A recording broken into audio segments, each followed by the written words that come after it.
नेपाल की राजधानी काठमांडू के त्रिभुवन इंटरनेशनल एयरपोर्ट से हम चले हैं श्री एयरलाइंस के जरिए।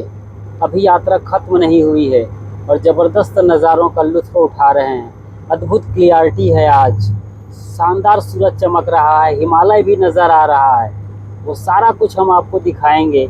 और सबसे खुशी की बात तो ये है कि कम से कम लोग आज यात्रा कर रहे हैं। लगभग खाली सा है ये 80 सीटों वाला श्री एयरलाइंस में। बहुत कम लोग हैं, लगभग 40 के तादाद में। आधी सीट खाली पड़ी हुई है और आप चाहे जहां बैठ लीजिए, देखिए, दिखाइए और शानदार यात्रा के साथ नज़ारों का आनंद लीजिए। तो चलिए आपको हिमालय पर्वत दिखाते हैं, एकदम साफ सुथरा चमकता हुआ दूधिया सफ़ेदी के साथ। वो नज़ारा बहुत खूबसूरत है, निहारते रहिए।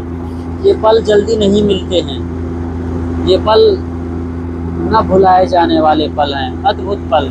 दूर माउंट एवरेस्ट भी नज़र आता है, एकदम साफ सुथरा ये माउंट एवरेस्ट।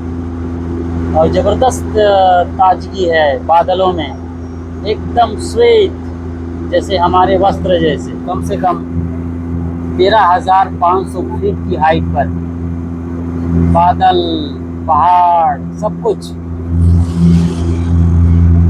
तो आप गोरखपुर आइए, वहाँ से नौतनवा तक ट्रेन आती है। यदि आप दुर्ग से आते हैं तो दुर्ग नौतनवा ट्रेन चलती है।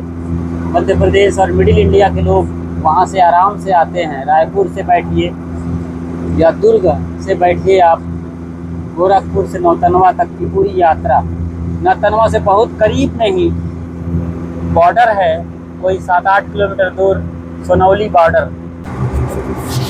इंटरनेशनल एयरपोर्ट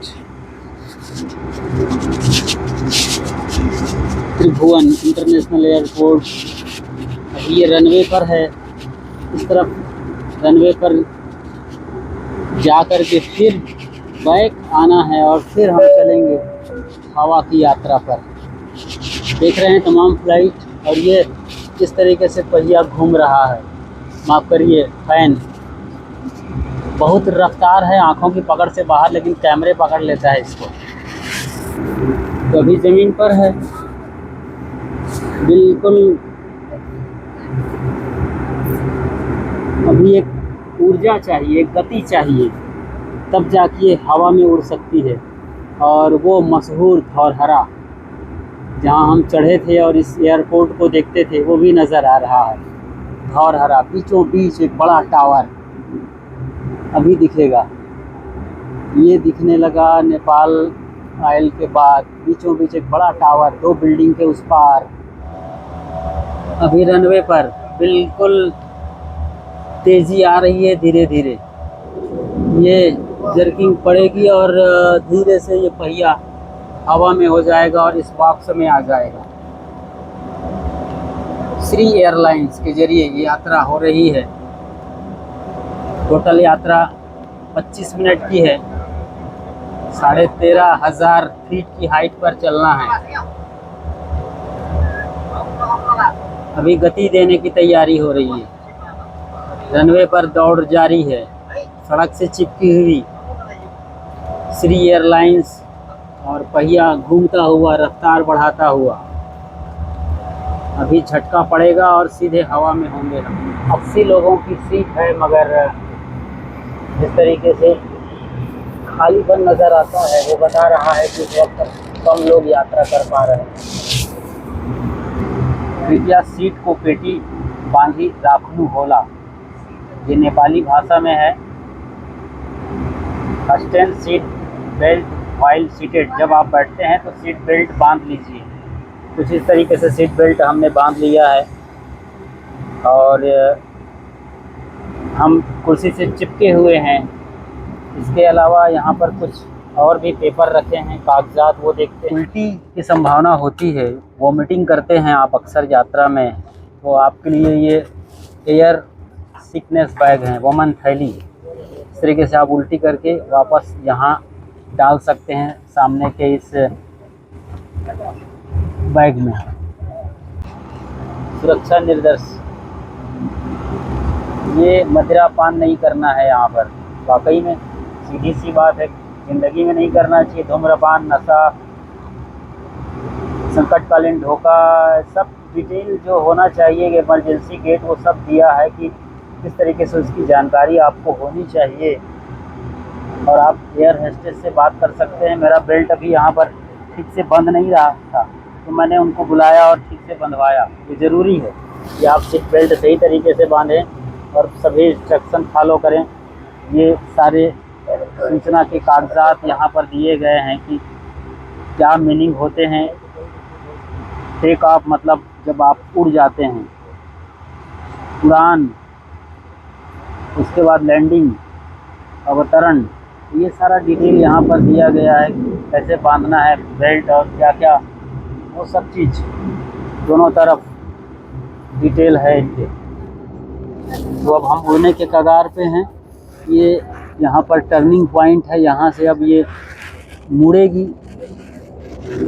और फिर इसके बाद जो ताकत भरेगी रनवे पर दौड़कर, एनर्जी इकट्ठी करके फिर वो उड़ेगी। देख सकते हैं और ज़मीन की रफ्तार भी देख सकते हैं, जो कि इस प्लेन के ज़रिए, अभी हम फिर भी पहिए के ज़रिए ही हैं, जोर का झटका लगेगा और ये हवा में हम अब शहर नीचे और हम हवाई यात्रा पर।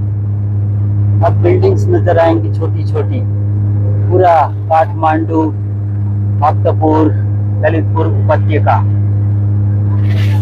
ये नदी आप देख सकते हैं छोटी सी, सब कुछ साफ साफ दिख रहा है। एक बढ़िया मौसम, चमकदार सूरज निकला है, बादल भी है और माउंट एवरेस्ट भी नजर आता है। ये हम शीशा के अंदर ना होते तो माउंट एवरेस्ट एकदम दिख रहा है क्लियर। ये टर्न ले रहा है, यहाँ पर एक घुमाव, हम सामने जो पहाड़ है उसको क्रॉस करेंगे और नीचे शहर की स्थिति आप देख लीजिए, माचिस के डिब्बे सरीखे, ओ कितने छोटे नज़र आ रहे हैं। पहली बार जब अंतरिक्ष यात्री रूस के यूरी गगारिन पहुँचे थे, तब उन्होंने कहा था अंतरिक्ष से कि हम लड़ते हैं, मेरा मॉस्को, मेरा टोक्यो, मेरा न्यूयॉर्क या न्यू दिल्ली, लेकिन ऐसा कुछ भी नहीं है। रूस, अमेरिका, भारत, चीन, जापान, सब इसी पृथ्वी में है, एक जगह एक साथ। लेकिन ये खूबसूरत पहाड़, कई परत पहाड़ के सामने का एकदम डार्क ग्रीन, फिर शैडो जैसा, फिर ब्लू ग्रीन, और बादल अठेलियाँ करते हुए इन पहाड़ों के ऊपर, क्या नज़ारा है। और ये पहिया जैसे स्थिर हो गया है, ये इतनी तेज़ी से घूम रहा है कि हमारी आंखों की पकड़ से बाहर है, लेकिन यहाँ पर स्थिर मालूम पड़ता है। और शहर, बाज़ार, सब छोटे छोटे बिंदी जैसी नज़र आती है, छोटी छोटी बिंदी जैसी नज़र आ रही है। सड़कें, गलियाँ, सब धागे जैसे नज़र आ रहे हैं। वाह, खूबसूरत पहाड़ है। एक यू टर्न लेता हुआ, एक करवट लेता हुआ प्लेन हम महसूस कर रहे हैं। इस फ्लाइट को जाना है 13,500 फीट की हाइट पर, तो फिलहाल आधी हाइट पर तो आ ही गए हैं, कम से कम 4 से 6,000 की हाइट पर से ये नज़र आ रहा है। जी हाँ, अभी और हाइट पर जाना है, डबल हाइट पर। और इधर अब ये चमका, गजब का परिदृश्य, बहुत ही प्यारा, पूरा हिमालय पर्वत दिख रहा है, नीचे पहाड़, बादल, और बादलों के रुई के ऊपर रखा हुआ लग रहा है जैसे सचमुच का हिमालय पर्वत दिख रहा है। नीचे जमीन पर नज़र डालें तो अब पहाड़ जैसे बच्चे बिखेर देते हैं अपनी उंगलियों को बालू पर, वैसे नज़र आ रहे हैं। घर यहाँ पर नहीं है, ये पहाड़ी इलाका है तो घर लेकिन कम। और ये मेरे ख्याल से बागमती नदी, जो कि एयरपोर्ट के बाजू से निकलती है और इधर बिहार निकल जाती है, बागमती बिहार निकल जाती है गंगा से मिलने के लिए। कितनी छोटी लकीर जैसी नज़र आ रही है। ये जूम करने पर ये फुल जूमिंग में इस तरीके का नज़ारा आप देखते हैं बागमती नदी का। ये हिमालय पर्वत जबरदस्त, वाओ क्या बढ़िया मौका। ऐसा मौका कम ही मिलता है। आमतौर पर यहाँ पर मौसम बादल और बरसात के ही होते हैं, लेकिन ये खूबसूरत नज़ारा हिमालय पर्वत का एकदम स्वर्णिम, या कहना चाहिए दूधिया सफ़ेदी के साथ, जैसे मक्खन को जमा दिया गया हो। और इस तरफ बहुत ज़बरदस्त पहाड़, देख लीजिए फैन को भी, पूरा पहाड़ दिख रहा है। ज़बरदस्त सीन है ये। सबसे ऊंची चोटी पर होना, और हम फ्लाइट के ज़रिए उस चोटी पर हैं। बादल नीचे हो गए हैं, तैर रहे हैं, और हम बादल के काफ़ी ऊपर आ गए हैं। 13,500 फीट की हाइट पर चलना है इसे। 8,848 मीटर की हाइट पर ये, और करीब से, वाओ ये तो अद्भुत अद्भुत पल है हमारे लिए। पहली बार कई हवाई यात्रा के बाद ये मौका आया है जब मैं हिमालय पर्वत को बहुत करीब से देख रहा हूँ और आपके लिए कैमरे में कैद भी कर रहा हूँ। प्लेन की आवाज़ आ रही होगी, सनसनाहट की, लेकिन जैसे प्लेन स्थिर हो गया ऐसे मालूम पड़ता है। लगता है सर्वोच्च हाइट पर है, 13,500 फीट की हाइट पर। उसे आप मीटर में डिवाइड कर लीजिएगा तो 8,848 पर तो हम नज़र आ ही रहे हैं, जहाँ तक माउंट एवरेस्ट की बात है। छोटे छोटे बादल के गुच्छे दौड़ रहे हैं, भाग रहे हैं, इसे भी आप महसूस कर सकते हैं। हम भी दौड़े जा रहे हैं भैरवा के लिए। ये डोमेस्टिक एरोप्लेन है, येती, बुद्ध, ऐसे ही एक श्री एयरलाइन से पहली बार बैठे हैं। येती और बुद्ध में तो बैठ चुके थे। और ज़मीन की बात करें तो यहाँ पूरा पहाड़ी इलाका है। कितने पहाड़ हैं, ये सब नहीं दिखते हैं ज़मीन से, पहाड़ ही पहाड़, और नील गगन भी बहुत ही प्यारा और खूबसूरत। अद्भुत पल होते हैं ये। और ये चमका पूरा हिमालयन बेल्ट एकदम दूधिया सफ़ेदी के साथ, जैसे चांदी की वर्क लगा दी गई हो या चांदी की परत बिछा दी गई हो पहाड़ पर। पहाड़ पर आमतौर पर पेड़ होते हैं, पत्थर होते हैं, लेकिन यहाँ बर्फ़ जमी है, ग्लेशियर, यही पिघलता है। और यहाँ नेपाल के लोग इसी के पानी पीते हैं, वरना नेपाल प्यासा मर जाए। ये पानी मिलता है काठमांडू को, यही पानी हम पी रहे थे। एकदम 100% प्योर मिनरल डिजिटल वाटर यहीं से आता है। ये है ग्लेशियर, बर्फ़ जमी हुई है। बात ज़मीन की करें तो अभी नज़ारा 13,500 फीट की हाइट पर कुछ इस तरीके से है, जैसे बच्चों ने अपने कागज़ या कैनवास पर हरा रंग बिखेर दिए और उंगलियों से टेढ़े मेढ़े आकार बना दिए हों। लेकिन बादल बड़े खूबसूरत, बादल बहुत अच्छे भाग रहे हैं भाई। ये नज़ारा अद्भुत है, इसीलिए हवाई यात्रा करनी चाहिए। हवाई यात्रा आप भी करिए कभी मौका है ज़िंदगी में। बहुत ज़्यादा किराया नहीं है, मात्र 5,200 नेपाली रुपये लगते हैं, और यही कोई 3-3.5 हज़ार भारतीय रुपए के मुताबिक आप यहाँ पर हो सकते हैं और ये यात्रा देख सकते हैं। बहुत ज़्यादा पैसा नहीं चाहिए, कोई झंझट भी नहीं है। ऑनलाइन बुकिंग कर लीजिए या फिर अपने परिचितों से बुकिंग करवा लीजिए। यहाँ पर बलखाती नदी खूबसूरत लग रही है। वाह, ज़मीन, नदी एक धागे जैसी, जैसे बच्चे खिलौने खेलते हैं बरसात के दिनों में गलियों में, जो हम बचपन में पैर से बनाते थे। नदी जिस तरीके से, वही नज़र आ रही है। हालांकि बादल बेहद खूबसूरती से दौड़ लगा रहे हैं, हम भी दौड़ रहे हैं, बादल भी, लेकिन वो स्थिर है जिसे माउंट एवरेस्ट कहा जाता है। 8,848 मीटर की हाइट पर गौरी शंकर अद्भुत प्रणाम इस प्रकृति को। परमात्मा यही है, इन्हीं से जीवन है।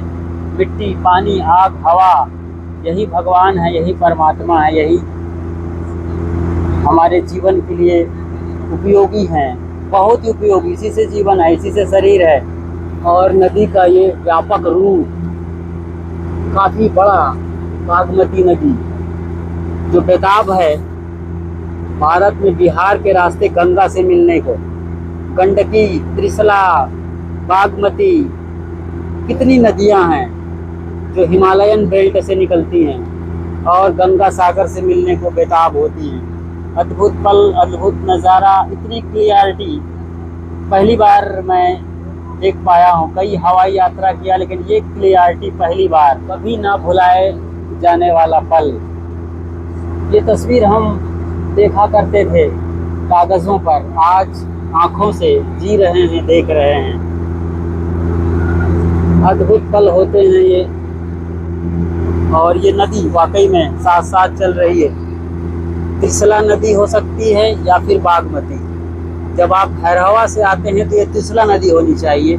इसी के किनारे हमारी बसें चलती, हम बस से भी यहाँ आए हैं। वाह, अद्भुत परिदृश्य, जैसे कोई हम शूटिंग करने के लिए ही बैठे हों यहाँ पर। एयर होस्टेस का धन्यवाद जो हमें 14A से सीधे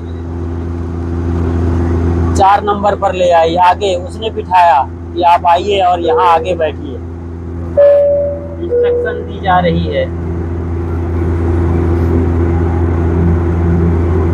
अब हम, ऐसा लग रहा है जैसे लैंडिंग करने के लिए नीचे आ रहे हैं, लेकिन खूबसूरती की कोई कमी नहीं है।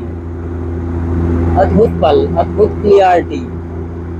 शीशे के उस पार भी दुनिया चमकदार है। ये त्रिशला नदी, इसी किनारे किनारे हम भैरवा यानी कि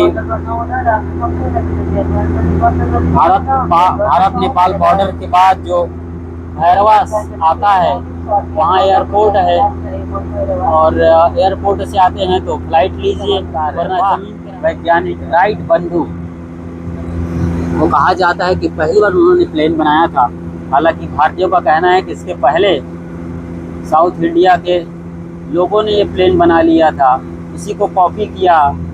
और राइट ब्रदर्स ने पहली बार हवाई जहाज़ उड़ाया था। बहुत हंसी हुई थी, बहुत मजाक किया गया, लेकिन वो अब रीढ़ की हड्डी हैं, न्यू हैं एयरक्राफ्ट के।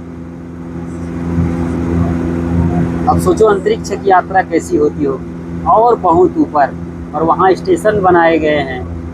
वहाँ पर सुनीता विलियम्स जैसे लोग रुकते हैं। और इस बार तो सुनीता विलियम्स 6 दिन के लिए गई थी और 6 महीने के लिए फंस गई थी।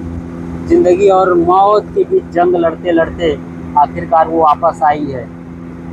और अभी अभी कुछ दिन पहले भारत के, क्या सुधांशु शुक्ला, मेरे ख्याल से नाम क्लियर करिएगा, सुधांशु शुक्ला गए थे। करोड़ों रुपए उन पर खर्च किया गया था और वो अंतरिक्ष में जाकर बीज को उगा रहे थे। जो सीड्स ले गए थे धरती से, वो उन्हें अंतरिक्ष में उगाने की तैयारी कर रहे थे। वो एक खोज कर रहे थे, बीज कैसे उगेगा, भोजन कैसे मिलेगा। इसके साथ वो ग्रेविटेशन फोर्स पर भी बहुत सारा काम करके लौटे हैं सुधांशु शुक्ला। इसके पहले राकेश शर्मा गए थे भारत की ओर से 84 के साल में। 2025 में सुधांशु शुक्ला का साल रहा है। तो भारत चंद्रयान 3 के बाद कई मिशन पर लगा हुआ है। गगनयान तैयार है मंगल मिशन के लिए, और सूर्ययान तो भेजा ही है जो एक बड़े ऑर्बिट पर सन के यानी सूर्य के चक्कर लगा रहा है और करीब आते जा रहे हैं। अब बढ़िया नज़र आ रहा है। तो गोरखपुर से नौतनवा पूरी ट्रेन आती है और नौतनवा से 5-7 किलोमीटर में बॉर्डर है। बॉर्डर क्रॉस करते हैं सोनौली का तो भैरवा आते हैं, नेपाल का बड़ा शहर। अब हम बिल्कुल करीब आ गए हैं, देख रहे हैं नदी स्पष्ट नज़र आ रही है। और ये बल खाती हुई हवाई जहाज़ Shri airlines domestic aeroplane of Nepal. कितने बढ़िया करीब से नज़र आ रहा है, जैसे रंगोली बना दिया गया हो। धान की खेती है जिससे चावल मिलता है। चावल बहुत ज़्यादा खाया जाता है नेपाल में। रोटी खाने वालों को गरीब कहा जाता है। हमने रोटी मांगा तो कहे आप बहुत गरीब हो। यहाँ आप चावल खाते हो तो राजा हो, अमीर हो।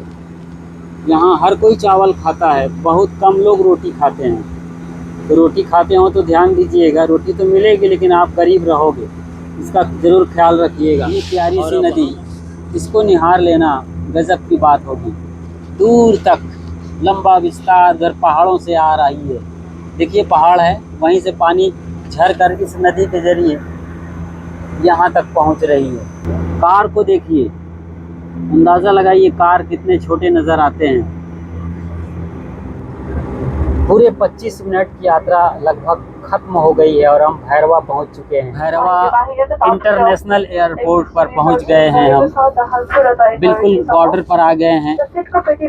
भारत और नेपाल के, यहाँ से हम सनौली बॉर्डर जाएंगे। ये भैरवा इंटरनेशनल एयरपोर्ट गौतम बुद्ध विमान स्थल कहलाता है। दरअसल ये गौतम बुद्ध विमान स्थल तथागत बुद्ध के नाम पर ये है, भैरवा इंटरनेशनल एयरपोर्ट।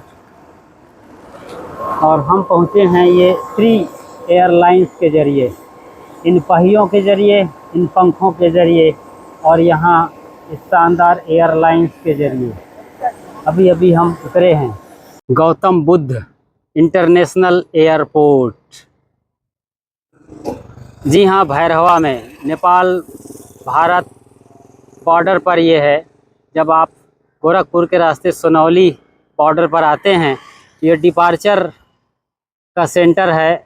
बहुत बड़ा लंबा हॉल है, गौतम बुद्ध अंतर्राष्ट्रीय विमान स्थल।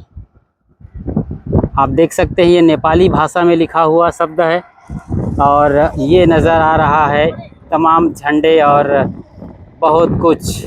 ये बिल्डिंग पहचान है। इस तरफ हम वहाँ से आ रहे हैं अराइवल के साथ, मैंने आकर इधर से आप बाहर आते हो जब लैंडिंग करती है आपकी flight. Gautam Buddha international airport.